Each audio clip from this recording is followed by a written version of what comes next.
श्री स्वामी समर्थ. ताण कमी करण्याचा उपदेश. अक्कलकोटमध्ये एकदा एक तरुण मनुष्य स्वामींच्या दर्शनाला आला.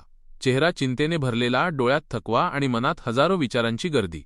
स्वामींच्या चरणी नम्रपणे बसताच तो म्हणाला, स्वामी, मन फार ताणात आहे.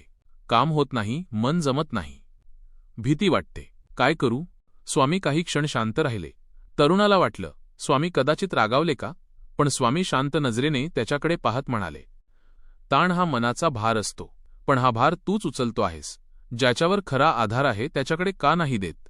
तो तरुण चकित झाला. स्वामी पुढे म्हणाले, जे तुझ्या हातात आहे ते कर, पण जे तुझ्या हातात नाही ते माझ्या स्वाधीन कर. मनातलं सगळं मला सांग, मग बघ मन कसं हलकं होतं. स्वामींनी त्याच्या हातावर हात ठेवला आणि म्हणाले, एक गोष्ट लक्षात ठेव, विचारांवर तुझा हक्क असतो, पण परिणामांवर माझा. चिंता सोड, प्रयत्न करत राहा. मी आहे तुझ्या मागे. तरुणाच्या डोळ्यांत पाणी आले. मनातील ताण जणू नाहीसा झाला. तो नम्रपणे म्हणाला, स्वामी, आज मला खरं औषध मिळालं. स्वामी हसत म्हणाले, ताण आला तर धावून या, पण चिंता घेऊन जाऊ नका. त्या दिवशी त्याला एक वचन समजलं. स्वामींवर विश्वास ठेवला की ताण आपोआप दूर होतो. श्री स्वामी समर्थ.